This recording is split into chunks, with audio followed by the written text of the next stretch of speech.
You're listening to the Talking Headways Podcast Network. Talking Mondays. Keep moving on. Keep moving on. Talking Mondays. Keep moving on.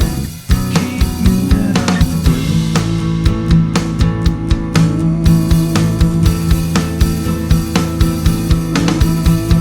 Talking Mondays. Keep moving on. Happy Monday. This is Mondays at the Overhead Wire, sponsored by our super generous Patreon supporters. I'm Jeff Wood, your host, and joined by Han Solo. That's right, every Wookiee's favorite right-hand man is here to talk about the recent news from the last few weeks. We recently, so first off, I guess to let y'all in, we're on schedule now. We've got 2 weeks ago we did a show, and here we are again, and 2 weeks later, and so I'm really happy about that. I've asked a couple of folks to come on Monday, so looking forward to doing that. Hopefully in the next few weeks, get people on the show, so that would be good. And hopefully we'll get a couple of people in the studio at some point too, coming in the house, which is great to talk to people somewhat live. Looking forward to having folks here to do some of the podcasts. And speaking of podcasts, we're at the Mondays show here, but we also do Talking Headways on Thursdays. And as I like to do when we do a Han Solo show on Mondays at the Overhead Wire, we like to talk about what's coming up on Talking Headways. So recently, we had a really great slate of shows. We had a really great series of shows that came out over the last few months. Alexis Madrigal came on the show to talk about his book, The Pacific Circuit, which was really awesome. Leah Rothstein came on to talk about her book, Just Action, that she wrote with her father, Richard Rothstein, which is a follow-up to The Color of Law. That was really interesting to talk with her. Anthony Flint was on last Thursday, to talk about his book, Mayor's Desk, which talks with 20 mayors about what they're doing in their cities. Really cool stuff in there too. Lots of really good little vignettes. And that one specifically, a lot of these books are great, but they're also, some of them are dense, some of them are lighter. Anthony's is pretty light, which is good because you can get through it. I know people are busy, and so it's hard to read books. For me, it's hard to read books at all, but I make myself do it for the show, and so that's actually a good thing because it allows me to read. It's tough when the books can be 300 pages and the print is really, really tiny. You would try to read the whole thing. Because I do that, I read the whole book. To be fair to the authors, right? They don't, you don't want to send me a book and then just have me wonder about what's in it and ask you questions based on what I think might be, which would be a bummer. But we actually go through and read the book, and then hopefully you guys can tell that we do that. And I know that the authors appreciate it too when we come in talking about stuff. We've got some great stuff coming up too. Some more books. But we've got great discussions coming up on Emergency Streets with Kevin Kryzak and Tila Duhaime.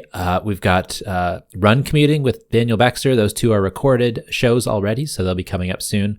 Emergency Streets will probably be out this Thursday, and the Run Commuting will be out next week. Ross Peterson will be on. Bill Schultes will be on recording the discussion about NACTO versus AASHTO and their bike guides that have come out, so I'm looking forward to that. I got 2 new books in the mail today. Chris Burdick, a book on noise pollution in cities and places, and then a David Prythurch book called Reclaiming the Road, which I'm looking forward to chatting with David again. He was on the show previously too. I haven't had Chris on the show before, but I'm looking forward to talking about noise pollution and all of its issues. That's really cool. Sujata, my old friend Sujata, who used to work with me at the Center for TOD, she is now at Spur in San Francisco and is scheduled to come in to the studio. Sam Sargent, VTA, now was with Caltrain. Previously to that, he was at Capital Metro. He was on our 2020 election night special show. So good to see Sam again coming back into the studio too to be on the show. I've got a few more requests in for folks to come in on the Monday show, so looking forward to hearing back from them. I've also got a couple of requests for shows on topics specifically, but I haven't heard back from people, or we're still discussing some of the details. Carol Martins is one of those folks we're talking with about doing another show potentially as a follow-up to his awesome, excellent Transport Justice book. So we always love that episode. That's one of my favorite episodes ever, and so having Carl come back would be really, really great.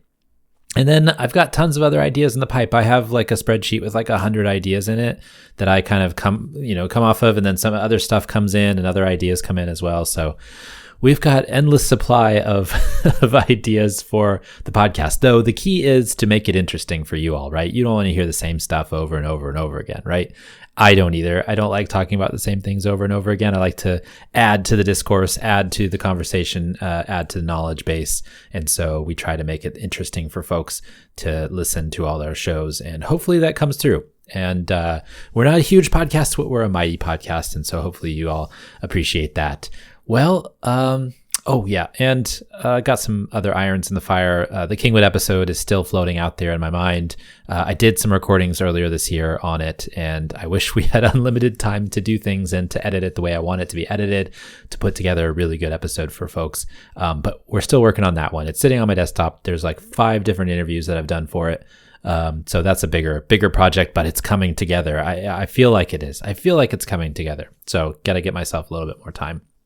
Also, thanks to everybody who's ordered Buster Bike scarves. If you like to order one, just head on over to theoverheadwire.com or email me at theoverheadwire@gmail.com. The bike-only knit scarves are back in stock, so check those out if you get a chance. I've had a few people ordering in the last few weeks.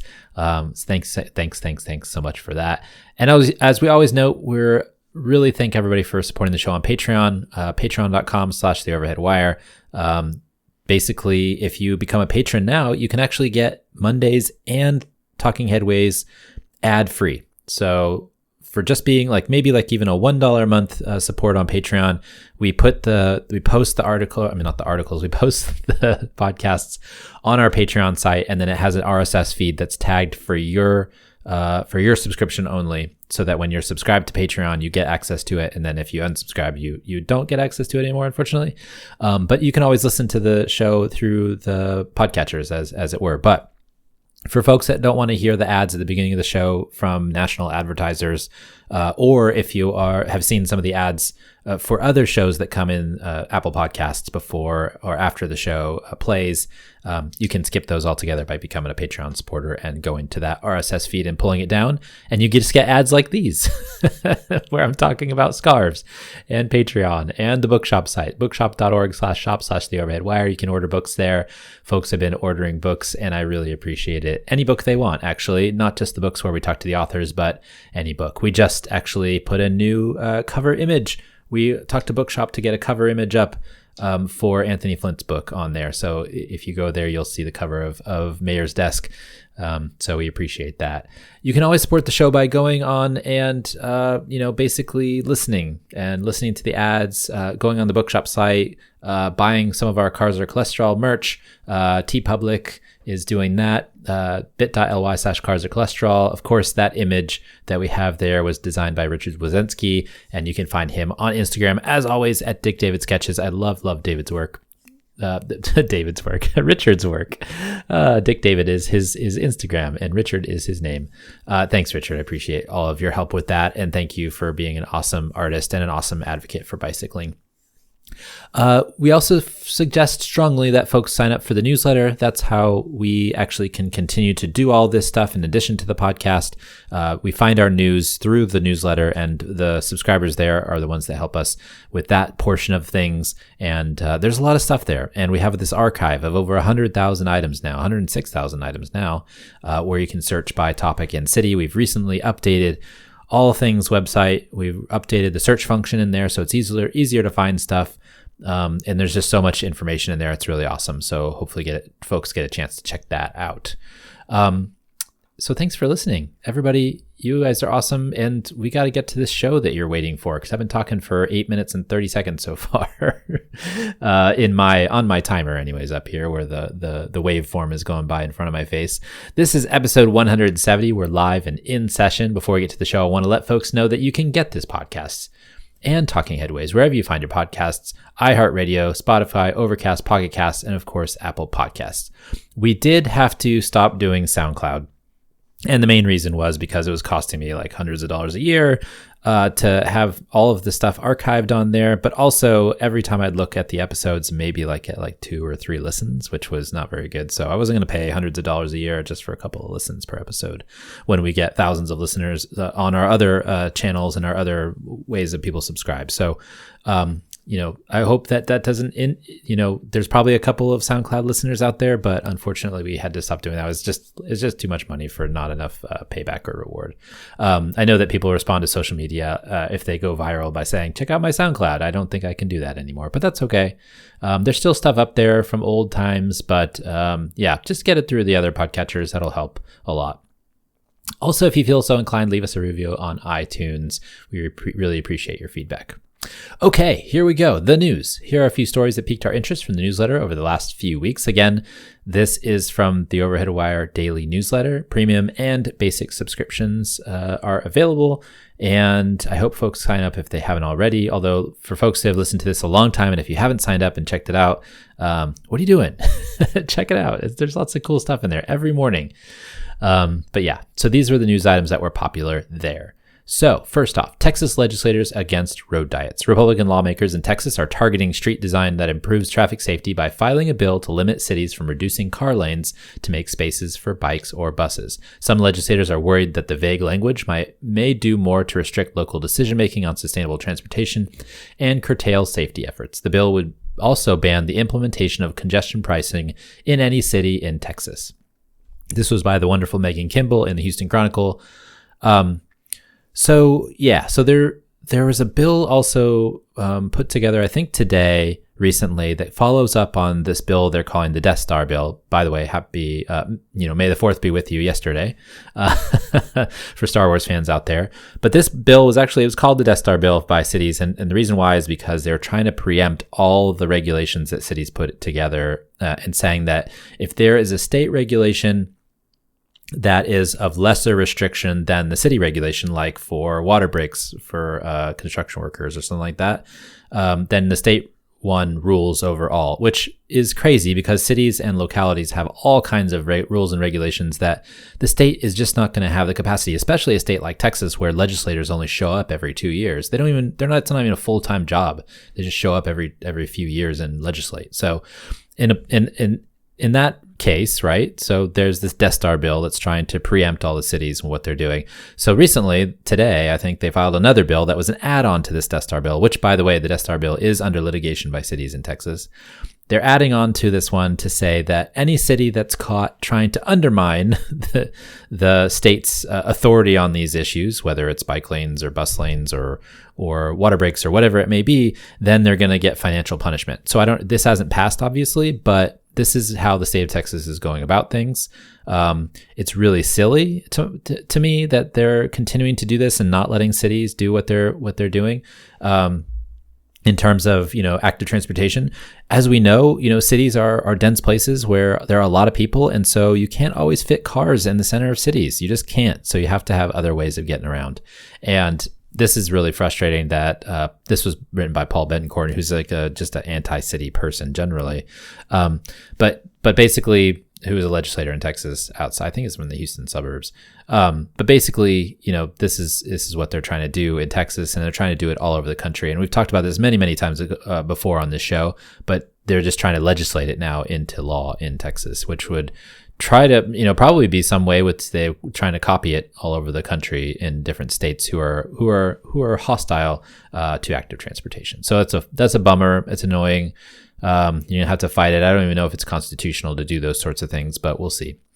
Vehicular homelessness in different forms. In California, more laws are targeting the housing shortage and increasing the housing supply, but one lawmaker wants to help students who will have graduated by the time those laws take effect. This includes requiring California state colleges and community colleges to create parking programs that provide students with a safe place to live in their vehicles while attending school. A similar article highlights parking lots around Colorado ski towns that allow overnight parking only for people who are employed locally. So, I understand the intent of the California law. Basically, we're writing all these state laws that say you can build housing, and we should have a larger supply of housing coming online at some point. So in the meantime, students who aren't going to get the benefits of those laws should have a program where they're allowed to basically park and sleep near a school. I don't know. I just feel like why haven't we done enough to build housing in these places? And I understand why. And obviously it's really complicated. And this is the whole fight between NIMBYs and YIMBYs and the housing policy discussions that we've had all over the country. But at the same time, like even in these towns like in Colorado, they know that for years they've had shortages of housing for the workers that need to come in to work at the restaurants, to work at the ski resorts, to work cleaning the slopes, all those things. And they still haven't done it. And so they're doing this makeshift thing where they're like, okay, well, if you work for us, you can park in these lots with your truck, which, I guess some people want to live that life. Some people do, but most people want like a actual physical home to go home to and not worry about whether they're going to get carbon monoxide poisoning if it's too cold outside and their heater doesn't work or their battery doesn't work. And so, it's frustrating to see this continue to happen around the country where we make these makeshift things that basically, we've done so much to allow cars to park everywhere. We've paid so much money for parking places, for parking garages, for all parking spaces. We've paved them. They've cost a lot of money, but we haven't, figured out how to house cars, but we haven't figured out how to house people. And it's ridiculous and it's silly. And I wish we could figure this out. There's other folks we've talked to. I mean, Nolan Gray, who is I think he's at California YIMBY now, and he wrote that wonderful book on zoning in Houston, and basically, and on housing. And basically, he said that he had done the same thing. He'd lived in a car when he was at UCLA doing work, and so this isn't just a faraway thing that somebody else is doing. This is something that people that we know are doing, and we haven't seemed to figure out how to get enough houses for people. So that's frustrating. I hope we can fix it. We need to build more housing. We need to allow housing in some form or fashion in order to get people housed, whether that's students, whether that's workers. These are people who are contributing to society. It's not like they're, anything else. It's just we haven't provided anything that people need in terms of housing for folks that are making a living wage. It's actually less. If they can't afford housing, then it's less than living wage, but we still have a shortage that we need to fix. So I talk about that every week, I know, but it's something that keeps on coming up. We're going to keep on hammering it. The Good Car Tax Guide. Transport Environment has published its third Good Tax Guide, which compares car taxation schemes from passenger vehicles in 31 countries to find the greenest system. The results show that most of the European Union's largest car markets have little incentive for people to purchase electric vehicles over existing gasoline offerings. This was in Transport and Environment. So if you want to take a look at the car taxation schemes of Europe, this is your jam. And I'll have these in the show notes, of course. Interesting to see how certain countries do and certain countries don't. I guess Germany and France aren't as good at this as, say, Denmark or the Netherlands. Of course, Germany has a really hefty car manufacturing culture, as does France, and so that might be part of the deal with the lobbying and figuring that out. Although, they're spending so much money on electric vehicles, you'd think that they'd want to incentivize that. Even the critics love congestion pricing. Transportation Secretary Sean Duffy has been trying to end New York City's congestion pricing program, but every week that passes, it gets more popular. Even lawyers advising the secretary believed he didn't have a case in a memo that was mistakenly submitted to the court. But as travel times improve and delays are reduced for drivers and buses, in addition to large reductions in noise and crashes, the only reason to keep trying to kill it is national politics. This is by Gabrielle Gurley in the American Prospect.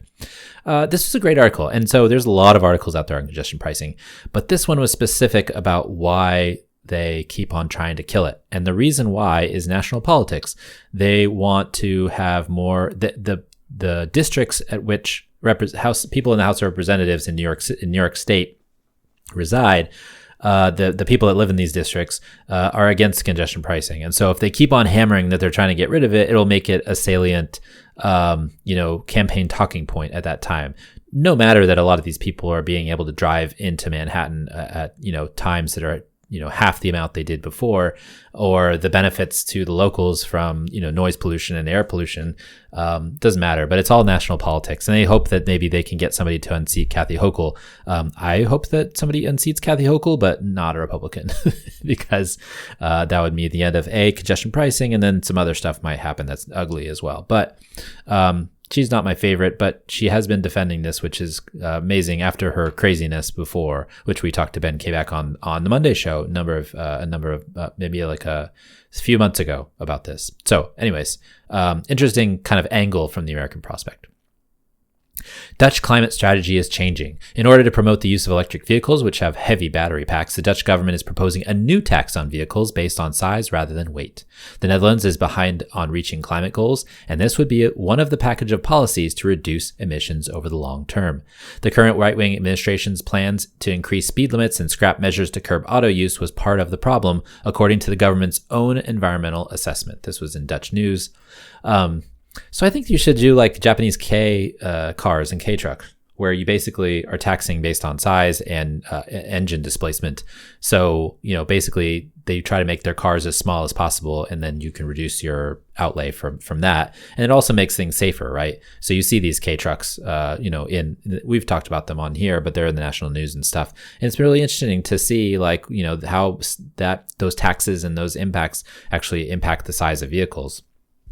And so, basically, there in the Netherlands, they're thinking about doing a new tax based on the size of a vehicle rather than the weight of a vehicle because of the battery packs. But I'd say if you make smaller vehicles, and of course there are those, use cases where you need to do a longer distance drive or whatever, but the Dutch have pretty good bike connections to most cities, high-speed rail connections to most cities, as well as tramways and good transit connections. So it seems to me that it would make sense to, if you want a larger vehicle, then you might have to pay for it and its impacts on cities. But they're not doing it based on weight, which is interesting because weight and size usually correlate. But I'm curious to see how this ends up because of how this might go over, because it makes kind of a concession in that regard. What makes cities more walkable? A machine learning model trained on Hong Kong streets combined a survey of more than 100,000 people and Google Street View to help determine the variables that make places more walkable. It turns out the simple things like more street trees, benches, windows, and streetlights were present in places where people like to walk more. This was by our friend Nate Berg in Fast Company. So basically, they did some machine learning algorithm, and they put Google Street View in to see what makes the people happier to walk. They did a survey, but then they looked at the survey and see where the places where people said they walked most happily, and basically compared it to Google Street View, and they found out that there are lots of interesting variables that make the place more walkable to people's minds. And so I thought that was interesting. I mean, it makes sense from what we know about fenestration and how, basically buildings with windows and shops really make places more walkable. Streetlights allow people to cross the street more easily at nighttime, things like that, benches, windows, street trees, etc. We know those things, but it's interesting to see it actually put into data and put into an analysis that actually tells us how that works specifically. So this is a really interesting study. It was a really interesting article by Nate, and I hope folks get to check it out. And hopefully we can kind of, figure out a way to build our cities better so that they follow these rules so we can make them more walkable. Dallas makes building code changes. Dallas is the first city in the country with new rules for buildings under 7,500 square feet after a building code change was passed by the city council. The change was made after a local developer saw that duplexes had fewer barriers to construction than missing middle housing buildings with between 3 and 8 units. The International Building Code, mainly a United States construct, was to blame, and Dallas decided to go with the more flexible International Residential Code used around the world instead. This was by Henry Grabar in Slate. So Dallas made this tiny change because one of the developers that was looking at purchasing property found out that a lot of the properties they was interested in didn't pencil for him, but penciled for duplex builders, which was only 1 or 2 units less than what he was going to build. And so it turns out what the problem was that the code made it so that once you got past a duplex, you had more strict fire restriction standards or fire standards, more strict building codes, commercial building code stuff. It just got really ridiculous, and it was for residential buildings that really didn't need that much scrutiny. So they changed a couple of things, like they instead of instead of ignoring it altogether, they said, we need, most walls to be fire rated to an hour or whatever. And so you have to make that small change. But most of the other building code stuff that costs a lot more money to make a project like that to up to 8 units pencil, they changed. And so that's interesting because no other city actually has done that yet. And so Dallas is making this really interesting move related to that, which other cities are looking at. There's also a lot of other cities that have allowed zoning for missing middle. They've allowed different ways to get more ADUs and things like that. But this is a new kind of wrinkle in the whole discussion about building codes and how much it costs developers to build the types of buildings that we like to see more of in cities and in the center of cities. The ABC of mobility. New research modeled data from 800 cities in 61 countries to look at car use compared to income. Findings suggest that longer distances and more congestion are tied to less transit use, and that driving is tied to higher incomes. Though different regions are likely to have different outcomes, with North America and Australia having more car trips, Eastern Europe and Asia having more transit trips, and Western European cities are higher on active transportation. This was by Rafael Prieto Curiel and Juan P. Ospina in the Environment International Journal. So many of you probably saw this actually. There's a chart going around that's from this paper showing kind of the pyramid and the places where the cities around the world where they mapped that looked at where places drive more, where they use active transportation more, where they use transit more. And it really shows how car oriented the United States is versus all these other places. It's really interesting to look at those charts, and the charts in there are really great. Again, I'm going to have this in the show notes. So if you want to click on those, also, I think I messaged them out on Blue Sky as well when I posted maybe a couple days ago. So you can go check out, my page if you want to see that. But there's just really cool charts and really interesting to see the comparisons. It's a good study. Lots of really interesting stuff coming from it. So hope folks get a chance to check it out. It's really, really cool. Okay. That was the main items. Now it's time for the bonus items. These are the ones that I thought were really fun or interesting and maybe just didn't get the attention that I thought they should. Caltrain's electrification in California saw an 89% reduction in carcinogenic compound of diesel exhaust called black carbon at station areas instantly after electric service began. This was an interesting engineering. Caltrain was notorious for, basically the diesel engines. And we'll talk more about that with Sam Sargent when he comes in to the studio to talk about stuff. But really interesting to think about how much a reduction in emissions, especially particulates that cause lung cancer, respiratory issues, when you get rid of and it's not just cars. It's the trains too that can be dirty as well. So interesting. After electrification, a lot of the compounds that were carcinogenic went down, which is amazing. 89% reduction is amazing. That's awesome. Color-coded air pollution maps in Paris will be the next big PowerPoint slide as they show the reduction in particulates and emissions from cars over the last 2 decades. The city has tried to regulate vehicles in the urban core, and the visuals show how successful the project has been from a public health perspective. This was in the Washington Post. Really great, great visuals here where they show basically how much emissions have been reduced in Paris over the last 20 years or so since they started trying to restrict cars. It's amazing what they show in terms of the air pollution reductions and how clean it is now after all that work. And they didn't, this is the kind of the argument that people have about congestion pricing is like, we don't have to do pricing. We can go with the route that Paris did, which is slowly restrict cars, restrict parking, restrict through routes, restrict, create more people-oriented streets and things like that. And so there's 2 ways of doing it, right? So if you want to go the congestion pricing route, you can do that, make people pay, then have some funding for transit, or you can do it the other way, which is just by the restrictions. But you have to have alternatives to the car to be able to do that. And I feel like Paris has done that. They've created more bikeways. They've created more opportunities for active transportation. And so they get that result, which is less air pollution. Really cool stuff. Pike Place in Seattle will be off limits to some vehicles as a pilot project to assess the impacts of a car-free zone begin. Utility work allows the pilot to commence after years of arguments about whether cars should be allowed in the market space. This was in Seattle Times. So they're finally going to try something. They still allow cars, they still allow delivery vehicles and stuff like that, but they're starting to maybe move a few off, and maybe they'll get some good results out of this little initial test, but it's not quite car-free yet, but maybe it will be in the future. A judge in Toronto has issued an injunction that keeps the Ford government from ripping out bike lanes on city streets. The judge will decide whether pulling them out is unconstitutional. This was in CBC News.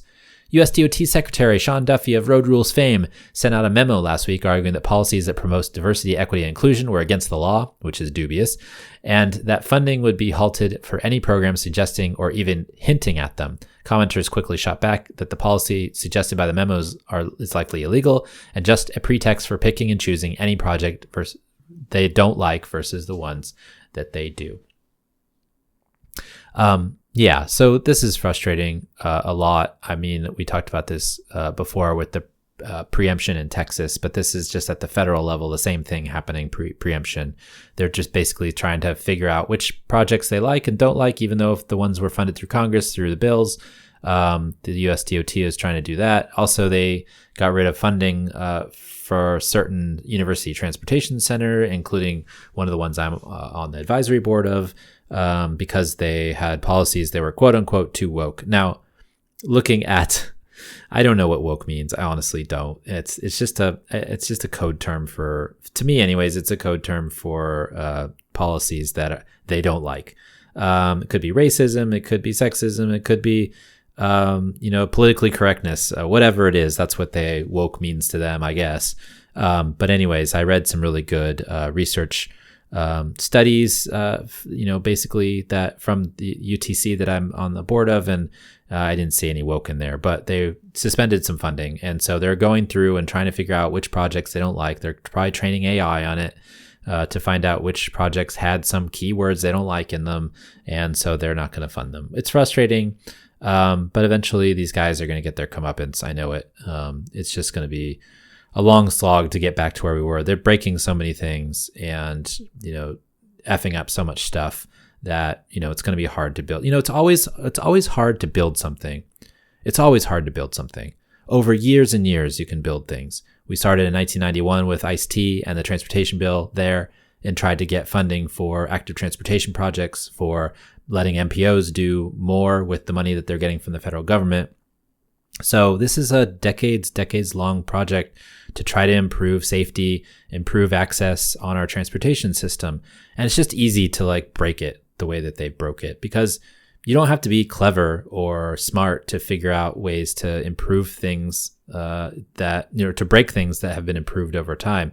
And so I'm just frustrated by it. I'm sure all the rest of you are frustrated too, but it's just something that, we've worked so hard for so many years. I mean, I've been doing this for, 20 years now. And, some of the hard work that we did early on, the work that I did when I first started my job, when I got out of grad school, was working at making HUD and FTA talk to each other. And apparently that's woke, caring about people, getting housing near transit is woke from equity perspective. Caring about whether there's particulate matter along roads that could harm children's lungs if you drive too much there. That's woke. Emissions standards, that's woke. So, it's super frustrating. Those are the things they're cutting. Those are the types of research projects they're cutting.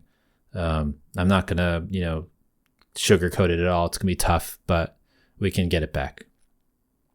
Next up, the Bama Works Fund, established by the Dave Matthews Band, has helped fill 1/3 of Charlottesville's housing gap through different residential-led initiatives. Their success shows that community-led efforts can be used to build affordable housing in many communities. This is by Stanford Social Innovation Review. That's cool. The title of this was Crash Into Housing, which is a play off of Dave Matthews Band's song, Crash Into Me.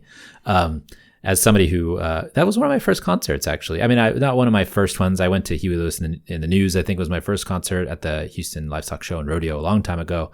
But it was one of the first ones I went with my friends, without parents and stuff. So, at the Woodlands Pavilion in Houston. So it was cool to see that they're doing this, that they've used all that, money that they've made over the years to do something cool, which is, fill a housing gap in Charlottesville, which is where they're from. So awesome job, to the Dave Matthews Band.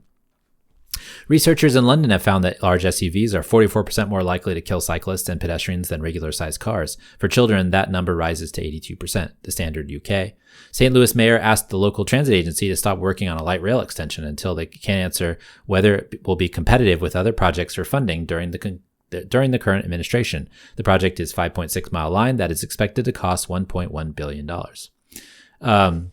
Yeah, I don't doubt that there's going to be more attempts like this specifically. This kind of goes to the previous discussion about Sean Duffy, but I don't doubt that more cities are gonna stop and think about whether they want to try to figure out how to fund these projects that are going to be hard to pass through this current administration because they're transit projects. It seems like car projects are the only ones that matter to them.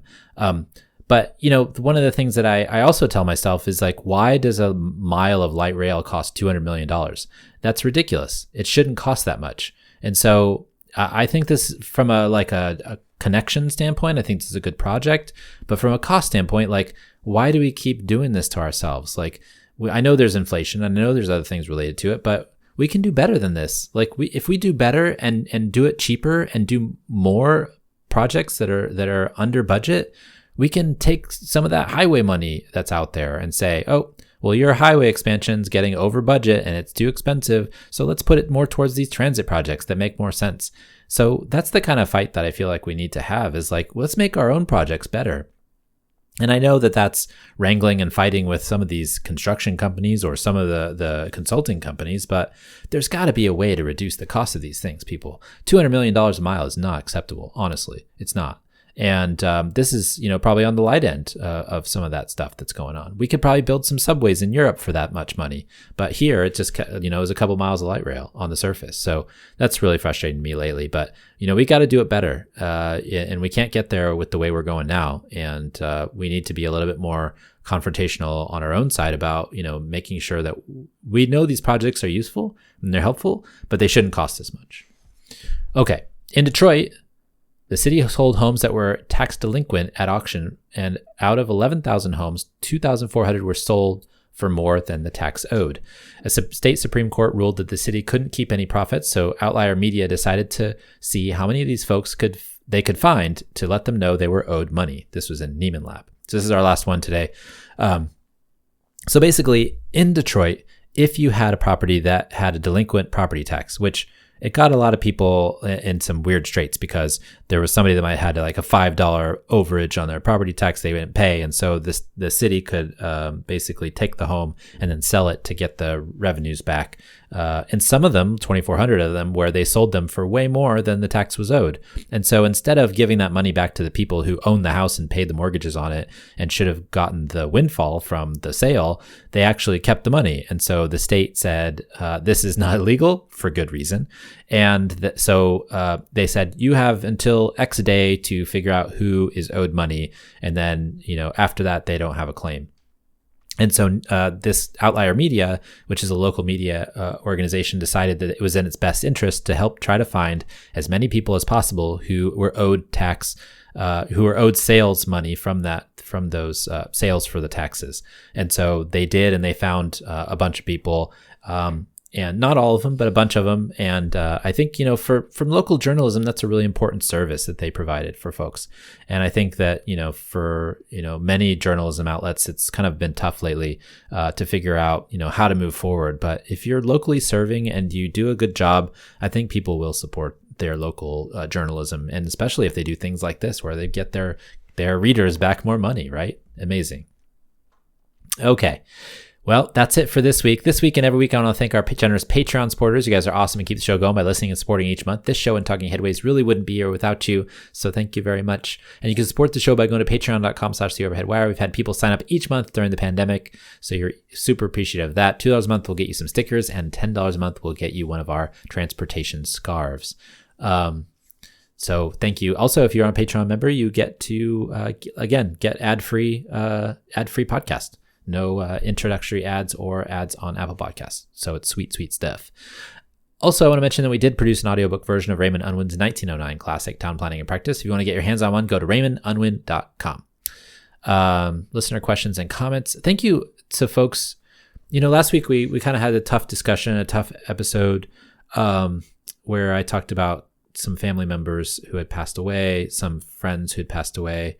And you guys just so many messages of support and thanks. And I just want to say, I'm going to say everybody by name because there was a good number of you actually wrote in. So I just want to say thanks to everybody who listens to the show. And it was really, really nice of everybody to write in and, give condolences or share stories of things that they've had to go through as well. And, that's just, I really appreciate that. I just really, really appreciate that. Also, folks who have written in lately just to say thanks for the newsletter. Maybe it changed your career or changed your outlook on city planning or something along those lines. And I didn't want to read those out on the air because they're a little bit self-congratulatory to a certain extent.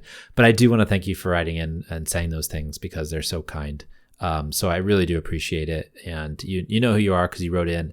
But I just thank you all for your support. It's amazing, especially after kind of such a hard time for me and also, you know, members of my families too. So I just want to say thanks. You guys are awesome listeners, and I just really couldn't imagine anything better. So thanks so much for that. If you have any questions or comments, feel free to shoot them over at theoverheadwire.com or theoverheadwire@gmail.com, I should say.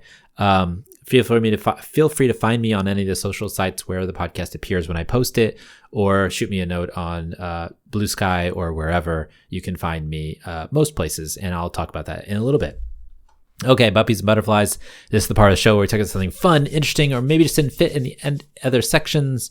Of course, yesterday was May the 4th, and I watched Tales of the Underworld, which was a new show, but basically a kind of an addition to Tales of the Jedi, which was last May the 4th. And so this one was a couple of shorts featuring Asajj Ventress and Cad Bane, which was super interesting. Cad Bane is an evil dude. That was fun. And then Andor has been on. The slow burn of Andor since we last talked to you. I think last time we chatted with you all, I was waiting for it, which was interesting. It's been a slow burn, but I think it's about to pick up. It's a good show. One of the things I think I'm frustrated with by Andor, and it's not Andor itself, actually, the show is really great, but it's the fandom.